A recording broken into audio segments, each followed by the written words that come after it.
Hello everyone, I am Durgesh Joshi. आज हम endocrine system के बारे में पढ़ेंगे और इस एंडोक्राइन सिस्टम के अंदर हम विशेष रूप से जिस टॉपिक के ऊपर चर्चा कर रहे हैं वो उस टॉपिक का नाम है हाइपोथायराइडिज्म।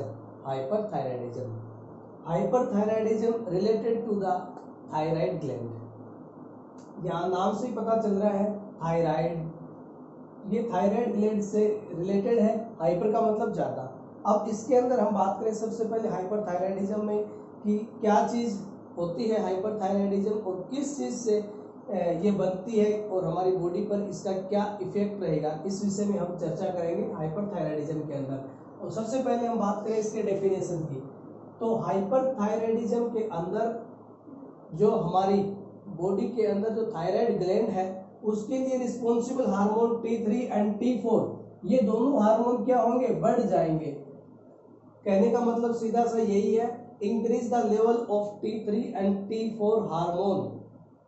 T3 और T4 हार्मोन का बढ़ जाना तथा साथ में increase the secretion of thyroid hormone. Thyroid hormone का सिक्रेशन भी बढ़ेगा और थायराइड हार्मोन का सिक्रेशन बढ़ने की वजह से जो हमारी मेटाबॉलिक रेट है ये भी इंक्रीज हो जाएगी। तो that is called to hyperthyroidism. इसको बोलते हैं हाइपरथायराइडिज्म। इसके लिए रिस्पॉन्सिबल क्या क्या हुआ देखिए आप। हाइपरथायराइडिज्म के लिए जो T3 एंड T4 हार्मोन है उसका लेवल बढ़ जाएगा, साथ में हमारी मेटाबॉलिक रेट बढ़ जाएगी और इसके साथ ही क्या होगा, secretion of the thyroid hormone, increase the secretion, यानी सिक्रेशन भी बढ़ेगा। किसका बढ़ेगा, थायराइड ग्लैंड का। T3 T4 के साथ साथ मेटाबॉलिक रेट बढ़ेगी और मेटाबॉलिक रेट बढ़ने के बाद थायराइड हार्मोन जो है उसका सिक्रेशन ज्यादा बढ़ जाने की वजह से इसको हाइपरथायराइडिज्म का नाम दिया गया है। हाइपरथायराइडिज्म के लिए अब हम जानेंगे, इसको एक नाम से और भी जाना जाता है। जिस नाम से इसको जाना जाता है उसको बोलते हैं ग्रेव डिजीज। Grave disease. अब हम बात करें ग्रेव डिजीज और hyperthyroidism, that is the same name of the same disease. Two words are seen at the same time, hyperthyroidism and grave disease. That is same disease, ये same disease है, इसमें कोई अंतर नहीं है, लेकिन यहाँ पर इसको ग्रेव डिजीज नाम दिया गया है। ग्रेव डिजीज जो नाम दिया गया है इसके नाम क्यों दिया गया है, क्योंकि इसकी खोज जो करने वाले थे वो थे रॉबर्ट ग्रेव थे। रॉबर्ट ग्रेव ने इसकी खोज की थी जिसका नाम रखा गया था ग्रेव डिजीज। इसकी खोज कब की थी इन्होंने, 1835 में रॉबर्ट ग्रेव ने ग्रेव डिजीज नाम दिया गया था। किसका दिया गया था, हाइपरथायराइडिज्म का। अब हम बात करें इसके कॉजेस की कि क्या कारण हो सकते हैं थायराइड बढ़ने के।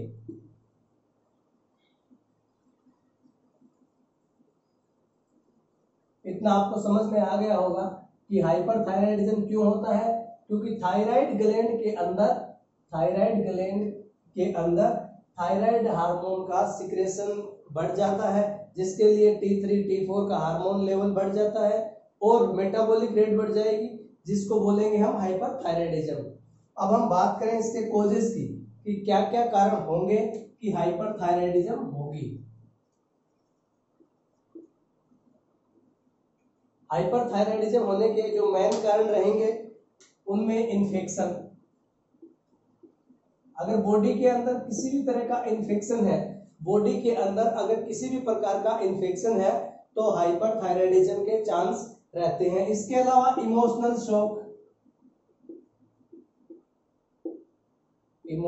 शॉक, अगर पेशेंट को कोई इमोशनल शॉक हो गया तो हाइपरथायराइडिज्म के चांसेस बहुत ज्यादा रहते हैं। इसके अलावा स्ट्रेस, अगर पेशेंट स्ट्रेस फील करता है तो हाइपरथायराइडिज्म के चांसेस बहुत ज्यादा हो जाते हैं। इसके अलावा एक्सेसिव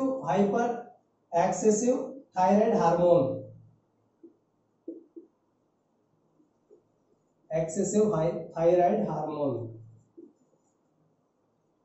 अगर थायराइड हार्मोन का लेवल बहुत ज्यादा मात्रा में निकलेगा तो हाइपरथायराइडिज्म के चांसेस रहते हैं।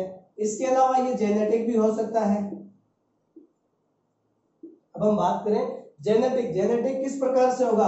अगर किसी भी पेरेंट्स को है, किसी भी पेरेंट्स को अगर थायराइड हार्मोन, थायराइड की बीमारी, हाइपरथायराइडिज्म हो गया तो उसकी जो आने वाली संतान है उसमें भी चांसेस रहते हैं हाइपरथायराइडिज्म के। इसके अलावा टॉक्सिक एडिमा होगा, टॉक्सिक ओडिमा होगा।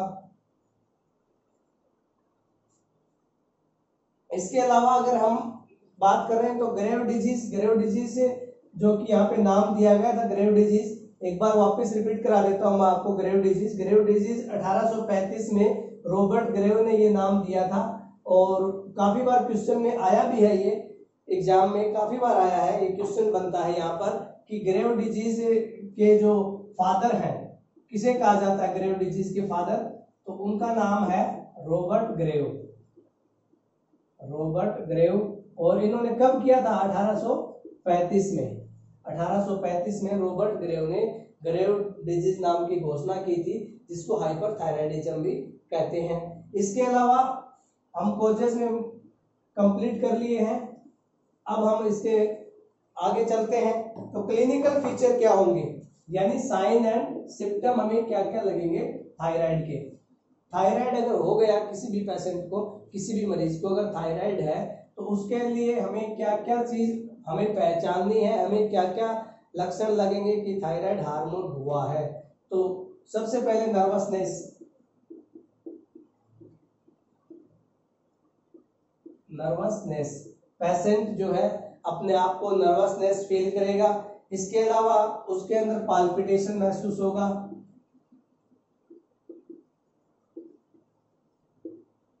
पाल्पिटेशन महसूस होगा। इसके अलावा increase apatite,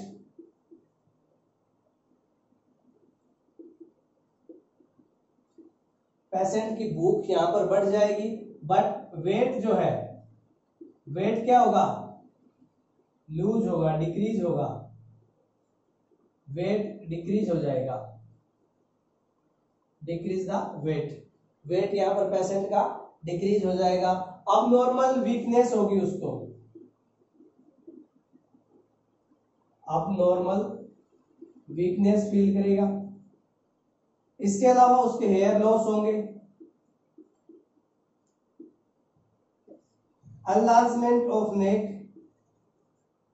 enlargement of neck. ये समझने की बातें हैं, साइन सिम्टम हमें किस किस प्रकार से क्या क्या चीज पेशेंट के अंदर फील होगी। तो साइन सिम्टम के अंदर हम बात करें तो नर्वसनेस पेशेंट फील करेगा यहाँ पर, इसके बाद उसके पाल्पिटेशन होगा, इसके अलावा इंक्रीज एपेटाइट, यानी भूख तो यहाँ पर बढ़ जाएगी, भूख बढ़ जाएगी, लेकिन वजन जो है उसका वो कम हो जाएगा, वजन उसका धीरे धीरे धीरे धीरे कम होता जाएगा और भूख धीरे धीरे बढ़ती जाएगी। जबकि सेम इसके अगेंस्ट होता है हाइपरथायराइडिज्म। हाइपर, हाइपर के अंदर क्या होता है? हाइपर के अंदर ये जो चीज यानी एपेटाइट जो यहाँ पर हाइपर के अंदर तो बढ़ रही है, लेकिन हाइपो के अंदर क्या होगी? ये यहाँ पर घट जाएगी, ये डिक्रीज हो जाएगी, बट वजन जो है ये बढ़ जाएगा। ये होगा हाइपो के अंदर।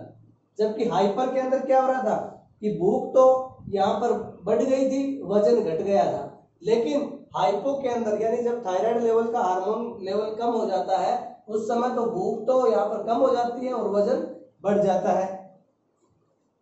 इसके अलावा हम बात करें तो पेशेंट की जो स्किन होगी वो ट्रेमर होगी,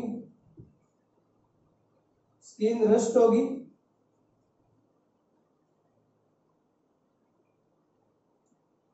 स्किन उसकी रेस्ट होने लग जाएगी। इसके अलावा आंखें धसी हुई मिलेंगी,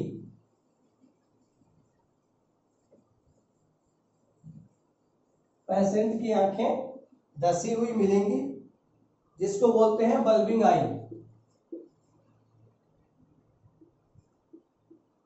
बल्बिंग आई, पेशेंट की आंखें अंदर की ओर धसी हुई मिलेंगी। इसके अलावा जो फीमेल के अंदर एक सबसे बड़ी चीज होती है वो होती है अमनोरिया, अमनोरिया, यानी अब कई बार क्या होता है, अमनोरिया का मतलब होता है अबनॉर्मल मेंसेस, अबनॉर्मल मेंस्ट्रुएशनल साइकिल। ठीक है, ये मोस्टली जो हाइपरथायराइडिज्म है, आपको यहीं पर एक छोटी सी बात और बता देता हूं मैं, मोस्टली ये जो हाइपरथायराइडिज्म है ये सबसे ज्यादा फीमेल के अंदर होने के चांसेस बहुत ज्यादा रहते हैं। मोस्टली जो पाया जाता है, mostly find out in the females comparison eight mail, mail की तुलना में फीमेल के अंदर बहुत ज्यादा 4 से 10 गुना की तुलना में ये पाया जाता है। इसके अलावा अगर हम बात करें तो पेशेंट टेकिकार्डिया फील करेगा, टेकिकार्डिया फील करेगा। ठीक है, तो ये इसके कुछ साइन सिम्टम होते हैं। और इसके अलावा नोजिया वोमिटिंग, ये कॉमन साइन है लगभग, ये पेशेंट इस समय फील करता है। किस समय? जब उसको हाइपरथायराइडिज्म का वो शिकार होता है। ये थे इसके साइन एंड सिम्टम। हमें क्या क्या पेशेंट के अंदर देखने को मिलेगा। एक नर्स, एज ए नर्स हमारा क्या क्या रोल है, कई बार एग्जाम में ये पूछ भी लेता है, छोटे छोटे क्वेश्चंस हैं, इसलिए इनको पूछा भी जाता है। अब हम बात करें डायग्नोसिस की, कि एक पेशेंट के लिए हमारा क्या डायग्नोस रहेगा।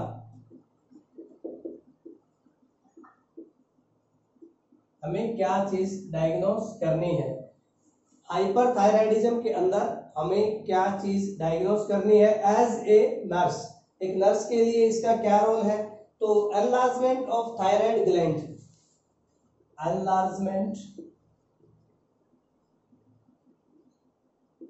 Of thyroid gland.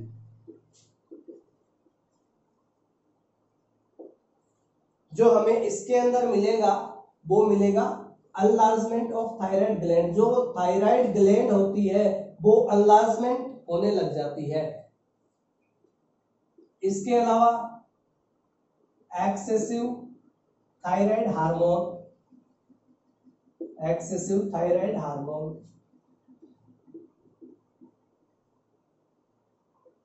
जो थायराइड हार्मोन का जो लेवल यहां पर बढ़ रहा था, वापस इसकी थायराइड हार्मोन एक्सेसिव मात्रा में यहां पर निकलने लगता है। ये चीज हमें यहां पर पहचान करनी है। एक पेशेंट की जो आयोडीन अपटेकिंग जो हिस्ट्री है, आयोडीन की अपटेकिंग जो हिस्ट्री रहेगी, आयोडीन टेकिंग हिस्ट्री, उसकी अकॉर्डिंग टू कंडीशन हमें चेक करनी है, अकॉर्डिंग टू कंडीशंस, कि पेशेंट इस समय क्या फील कर रहा है और क्या नहीं कर रहा, और उसके आयोडीन टेकिंग किस तरह से है और किस तरह से नहीं है। इसके अलावा अगर हम बात करें तो हमें मेन जो सबसे ज्यादा जो इंपॉर्टेंट है वो है थायराइड स्केल, थायराइड स्कैनिंग। ये सबसे ज्यादा इंपॉर्टेंट है कि थायराइड स्कैनिंग करवाई जाती है। किसके अंदर? डायग्नोसिस के अंदर। हाइपरथायराइडिज्म हम पढ़ रहे हैं और डायग्नोसिस के अंदर अगर हमें सबसे ज्यादा जरूरत पड़ती है तो उसकी पड़ती है थायराइड स्कैनिंग की। सबसे इंपॉर्टेंट चीज है ये थायराइड स्कैनिंग। इससे लगभग पता लग जाता है, और मेन पता इसी से चलता है जब उसकी थायराइड की स्कैनिंग होगी तो उससे पता लग जाएगा थायराइड हार्मोन किस कंडीशन पर चल रहा है। तो इन चीजों का हमें विशेष ध्यान रखना है। Enlargement thyroid gland, excessive thyroid hormone and iodine. जो आयोडीन होता है रिस्पॉन्सिबल होता है थायराइड के लिए, आयोडीन, तो हमें उसकी हिस्ट्री को चेक करते रहना है। अब हम अगर बात करें मेडिकल मैनेजमेंट, सबसे पहले हम मैनेजमेंट की बात करेंगे। तो मैनेजमेंट अगर हम करते हैं तो एज ए नर्सिंग हमारा क्या क्या रोल रहेगा, और एक नर्स के लिए सबसे इंपॉर्टेंट बात यह है जब वो मैनेजमेंट करती है किसी भी बीमारी में, किसी भी डिजीज के अंदर, अगर वो एडमिट पेशेंट, इंडोर जो पेशेंट है या आउटडोर जो पेशेंट है, उसका मैनेजमेंट वो किस तरह से करती है, उसको हम अलग अलग डिवाइड कर रहे हैं। तो सबसे पहले हम बात करें मेडिकल मैनेजमेंट की। मेडिकल मैनेजमेंट, मेडिकल मैनेजमेंट के अंदर जो नर्स का जो विशेष रोल होता है वो होता है मेथिमेजोल टेबलेट, जिसका नाम है टेपेजोल या मेथिमेजोल, टेपाजोल या इसको हम बोलते हैं मेट्रिमेजोल। सबसे पहले अकॉर्डिंग टू डॉक्टर ऑर्डर हमें मेडिसिन की बात करें तो मेडिसिन के अंदर Tapazole is the best result in the hyperthyroidism. अगर अकॉर्डिंग टू डॉक्टर ऑर्डर हम बात करें तो जब हमारा हाइपरथायराइडिज्म के शिकार हो जाते हैं तब टेपाजोल जो कि सबसे ज्यादा इंपॉर्टेंट मेडिसिन है according to hyperthyroidism and according to doctor order. तो इस चीज का हमें विशेष ध्यान रखना है। मेडिकल मैनेजमेंट के अंदर सबसे ज्यादा इंपॉर्टेंट है। कई बार ये क्वेश्चन में पूछा भी गया है कि टेपाजोल, हाउ टू यूज ऑफ टेपाजोल या यूज्ड इन टेपाजोल हाइपरथायराइडिज्म या हाइपोथायराइडिज्म। तो इस चीज को हमें विशेष ध्यान रखना है। टेपाजोल यूज्ड इन द हाइपरथायराइडिज्म। अब सेकंड वन हम बात करें तो radio active therapy.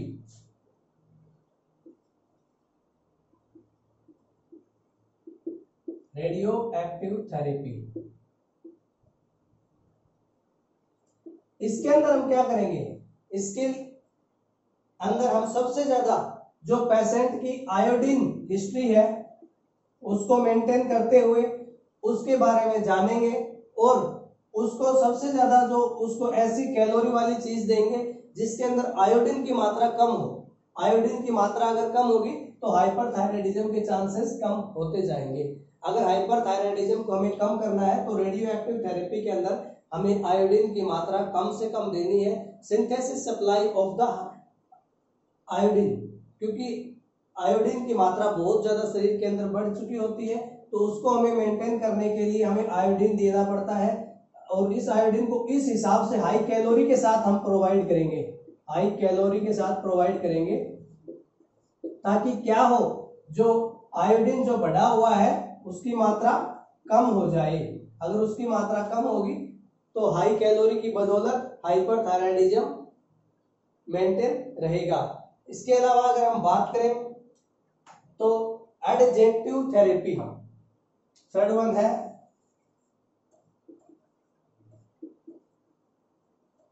Adjective therapy. अब इसके अंदर क्या होता है, इसके अंदर सबसे पहले हमें जो आयोडीन दिया है,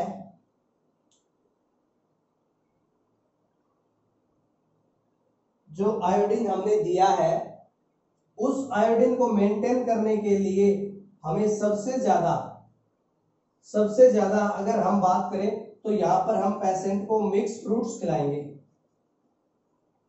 मिक्स फ्रूट्स खिलाएंगे जिससे उसका थायराइड हार्मोन मेंटेन रहेगा। और नेक्स्ट वन अगर हम बात करें तो मैनेजमेंट के अंदर हम बात करते हैं 4 नंबर पर, तो वो होता है surgical management.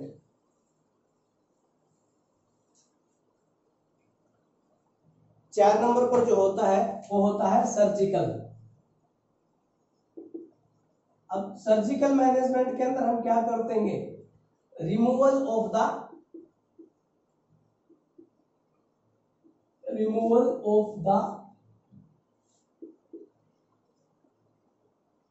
thyroid gland, that is called to thyroidectomy।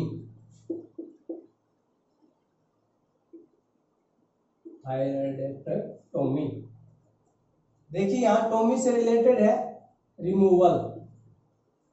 Removal का मतलब होता है हटाना। तो जो थायराइड ग्लैंड है उसको हमने यहां पर क्या कर दिया, रिमूव कर दिया। किस लिए रिमूव किया, हाइपरथायराइडिज्म है। अगर ये किस लिए किया जाता है इस बात का भी हमें विशेष ध्यान रखना है। सर्जिकल मैनेजमेंट के अंदर जो हम थायराइडेक्टोमी कर रहे हैं ये किस लिए किया जाता है, इसका करने का मेन जो रीजन होता है वो विशेष रूप से प्रेगनेंसी के अंदर ही किया जाता है और प्रेग्नेंट वुमेन के ही किया जाता है, अन्यथा इसकी आवश्यकता नहीं होती। क्यों किया जाता है, क्योंकि उसकी आने वाली जो जेनेटिक है उसके अंदर इसका इफेक्ट ना हो, उसके प्रभाव को कम करने के लिए किया जाता है। और थायराइड की वजह से प्रेगनेंसी में होने वाले कॉम्प्लिकेशन को प्रिवेंट करने के लिए हम इसका सर्जिकल मैनेजमेंट करते हैं। ये था हमारा मैनेजमेंट का सिस्टम कि इस तरह से हमने इसको मैनेजमेंट किया है। तो नंबर 1 पे मैंने जो मैनेजमेंट किया वो था मेडिकल मैनेजमेंट। मेडिकल मैनेजमेंट के अंदर हमने पेपाजोल का इस्तेमाल किया था जिसको मेथिमेजोल कहते हैं। नंबर 2 पर हमने जो बात की थी वो की थी रेडियो एक्टिव थेरेपी की, और उसके बाद अर्जेक्टिव थेरेपी की, और उसके बाद सर्जिकल। अब हम बात करें नर्सिंग मैनेजमेंट के अंदर। अब हम नर्सिंग मैनेजमेंट के अंदर क्या करेंगे?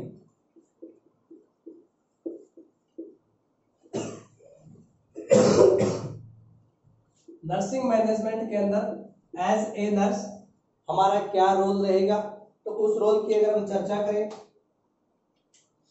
तो 1 नंबर पर हम सबसे पहले जो पेशेंट है उसका न्यूट्रिशन लेवल चेक मेंटेन करेंगे।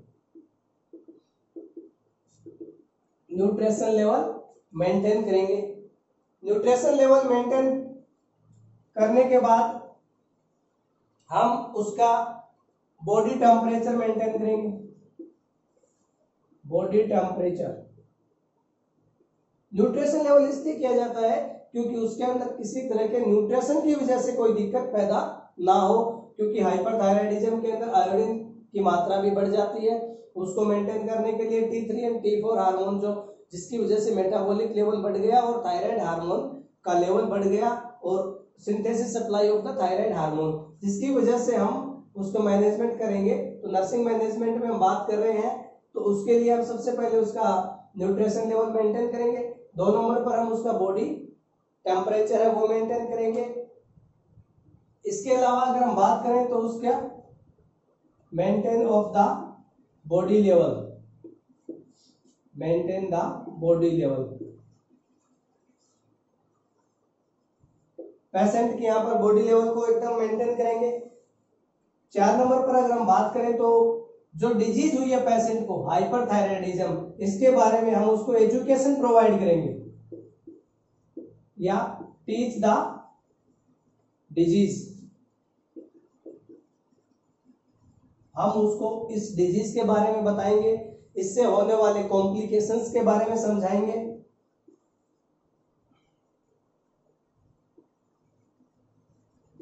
कि आपको यह समस्या हो गई है, हम उसको इसके साथ साथ उसको हम समझाएंगे कि आप डरे नहीं, घबराए नहीं।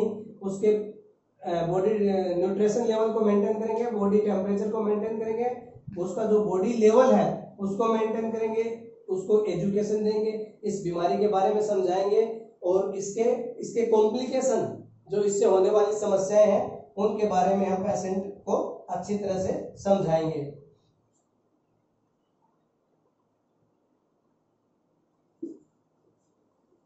यह था हमारा नर्सिंग मैनेजमेंट। अब हम बात करेंगे नर्सिंग असेसमेंट।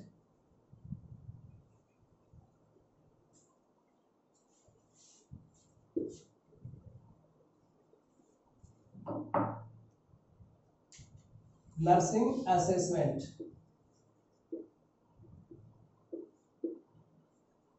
जब हाइपरथायराइडिज्म का पेशेंट हमारे पास आ गया है तो एक नर्सिंग का क्या असेसमेंट रहेगा और क्या नहीं रहेगा, यानी एक नर्स को एज ए नर्स हमारा क्या क्या रोल है और हमें क्या क्या चीज असेस करनी है उस पेशेंट की जिसको हाइपरथायराइडिज्म है। हमें क्या क्या चीज असेस करनी है और क्या क्या हमें उस पेशेंट के बारे में समझना है।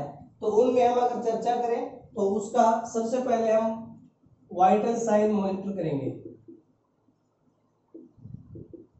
वाइटल साइन को मॉनिटर करेंगे।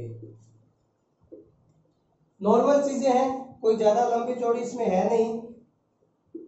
उसके अलावा हम इसका रिकॉर्ड मेंटेन करेंगे। रिकॉर्ड मेंटेन करेंगे।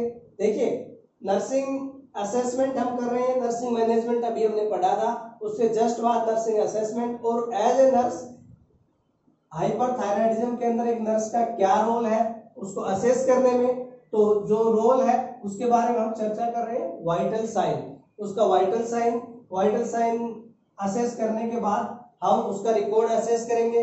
उसके बाद हम उसको समझाएंगे avoid the smoking, smoking and alcohol. Patient को हमें समझाना है कि आपको धूम्रपान नहीं करना है और आपको अल्कोहल का यूज नहीं करना है। इसके अलावा अगर हम बात करें तो उसका जो बॉडी वेट है वो मेंटेन करेंगे, रिकॉर्ड करेंगे, record the body weight. Patient का जो बॉडी वेट है वो हम यहाँ पर रिकॉर्ड करेंगे। इसके अलावा जो फीमेल पेशेंट्स हैं, विशेष रूप से जो फीमेल पेशेंट्स हैं, उनकी हम मेंस्ट्रुएशनल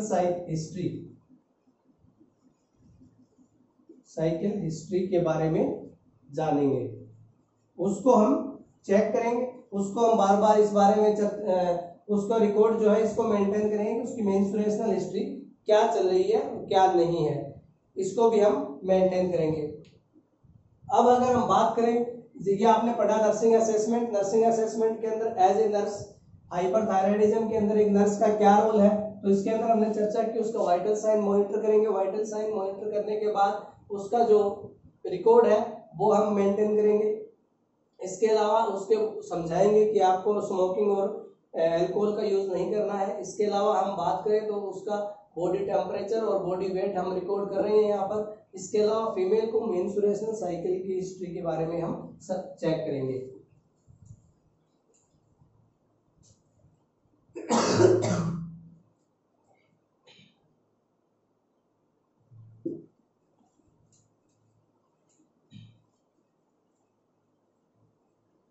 अब अगर हम बात करें तो नर्सिंग डायग्नोसिस की, नर्सिंग डायग्नोसिस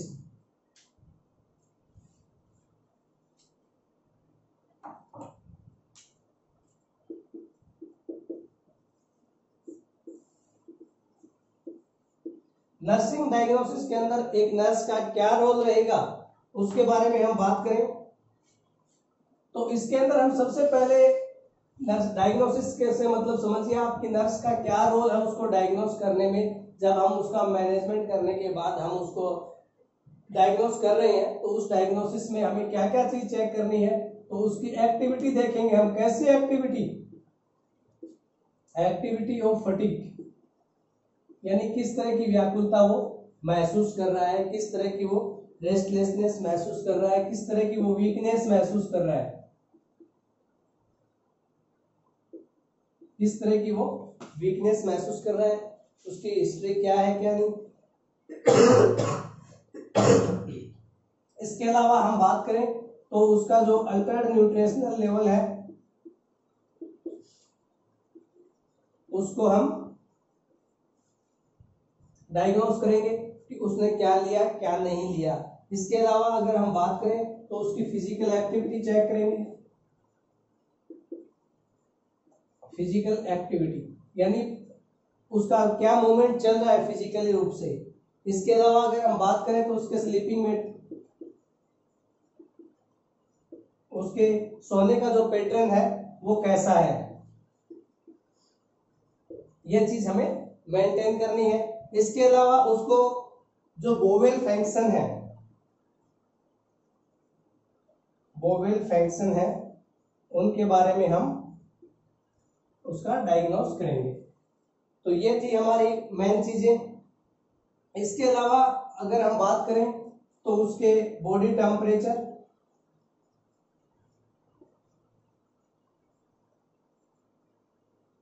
स्किन, ये चीजें भी हम इसको डायग्नोसिस के अंदर ही इंक्लूड करते हैं। तो बात करें हम नर्सिंग डायग्नोसिस के अंदर जो हम पढ़ रहे हैं तो activity of the fatigue, weakness, Altered nutrition level, physical activity, sleeping pattern, bowel function, body temperature and skin, ये आ गया इसके नर्सिंग डायग्नोसिस के अंदर। अब अगर हम बात करें तो नर्सिंग इंटरवेंशन, नर्सिंग इंटरवेंशन के अंदर क्या होगा और किस तरह से एक नर्स का क्या रोल रहेगा नर्सिंग इंटरवेंशन के दौरान। Nursing intervention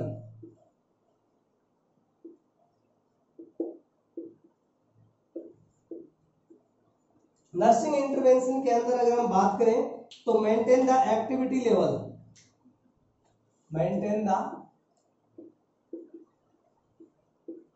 activity level,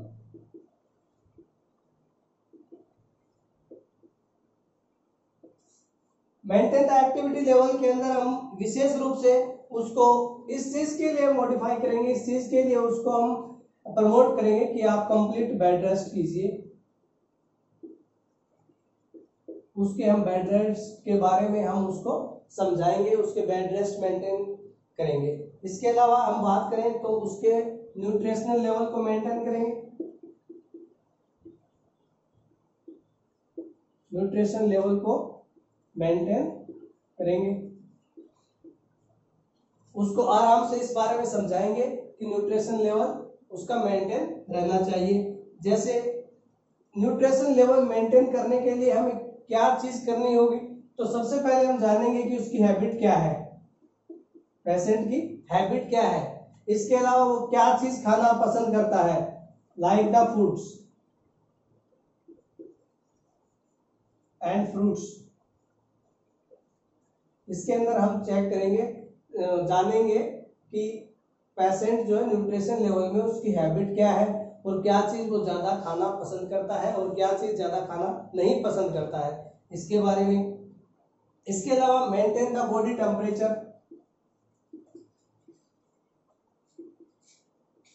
maintain body temperature. Body temperature जब हम बात करें हम बॉडी टेम्परेचर की, तो बॉडी टेम्परेचर के अंदर हमें विशेष रूप से इन चीजों का ध्यान रखना है कि पेशेंट हमेशा उसका बॉडी टेम्परेचर मेंटेन रहना चाहिए और इसके साथ साथ हम उसकी पर्सनल हाइजीन की भी विशेष ध्यान रखना है, पर्सनल हाइजीन का विशेष ध्यान रखना है। उसको क्लीन क्लॉथ्स मिले कि नहीं मिले, इस चीज का हमें ध्यान रखना है। इसके अलावा उसके रूम का वेंटिलेशन का हमें ध्यान रखना है, वेंटिलेशन ऑफ रूम। हम बात कर रहे हैं इंटरवेंशन की। इंटरवेंशन के दौरान हम बात करें तो मेंटेन द एक्टिविटी लेवल के अंदर उसकी पेशेंट की बॉडी रेस्ट के बेड रेस्ट के बारे में जानेंगे। इसके अलावा न्यूट्रिशन लेवल के अंदर हम हैबिट के अंदर जानेंगे कि उसको क्या ज्यादा खाना पसंद है और क्या नहीं है। इसके अलावा अगर हम बात करें तो मेंटेन बॉडी टेम्परेचर, इसके अंदर हम उसकी personal hygiene, cleaning clothes and ventilation of the room, ये चीजें हम उसके बारे में नर्सिंग इंटरवेंशन के अंदर देखेंगे। इसके अलावा अगर हम बात करें तो उसको नॉलेज प्रोवाइड करेंगे, प्रोवाइड द नॉलेज। क्या नॉलेज प्रोवाइड करेंगे हम उसको, किससे संबंधित प्रोवाइड करेंगे, हाइपरथायराइडिज्म से संबंधित, कि आपको हाइपरथायराइडिज्म के अंदर क्या करना है और क्या नहीं करना है। नर्सिंग इंटरवेंशन के अंदर हम सबसे पहले हमने पढ़ा था नर्सिंग इंटरवेंशन में हम उसको क्या चीज देने जा रहे हैं और क्या हमने दिया था, इसके बारे में आपको ने अभी तक विस्तार से पढ़ा। लास्ट में जो बचा है उसको provide the knowledge, provide the knowledge. क्या चीज की जानकारी देंगे हम, क्या नॉलेज उसको हम प्रोवाइड करेंगे, तो उसके हम सबसे पहले उसका न्यूट्रिशन लेवल के बारे में बताएंगे कि आपको इस चीज की आवश्यकता ज्यादा है और इस चीज की नहीं है। तो उसकी जो न्यूट्रिशन लेवल है उसको मेंटेन करने के लिए हम उसको यहाँ पर नॉलेज प्रोवाइड कर रहे हैं। इसके अलावा हम बात करें तो उसको किस तरह से अपनी पर्सनल हाइजीन को मेंटेन करना है, पर्सनल हाइजीन, उसके बारे में हम इसको विस्तार से समझाएंगे। उसके अलावा क्लीन एंड सेफ क्लोथ्स,